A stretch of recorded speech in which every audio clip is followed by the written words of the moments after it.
கடவுளை எங்கோ வானத்தில் தேடாதே. உனது இதயத்தின் ஆழத்தில் இருக்கும் அந்த சாட்சிதான் கடவுள்.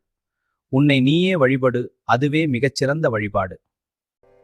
மற்றவர்கள் சொன்னதை நம்புவதை விட உனது சொந்த அனுபவத்தில் உண்மையை உணர்வதே ஞான யோகம்.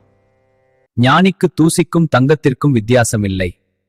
ஏழைக்கும் பணக்காரனுக்கும் வித்தியாசமில்லை. அனைவரிடமும் ஒரே ஆத்மாவை காண்பவனே ஞானி. உனது இன்றைய நிலை உனது நேற்றைய எண்ணங்களின் விளைவு. எனவே உனது நாளைய வெற்றியை இன்றைய உனது எண்ணங்களைக் கொண்டே நீயே செதுக்க முடியும். வெறும் தத்துவங்களை மூளையில் ஏற்றிக்கொள்ளாதீர்கள். அவற்றை இரத்தத்திலும் சதையிலும் கலக்கச் செய்யுங்கள்.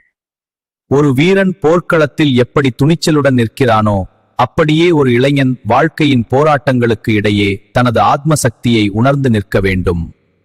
இளைஞர்களே, உண்மையை அதன் முழு உருவிலும் ஏற்றுக்கொள்ளும் தைரியத்தை வளர்த்துக் கொள்ளுங்கள். அது உங்கள் நம்பிக்கைகளுக்கு மாறாக இருந்தாலும் சரி.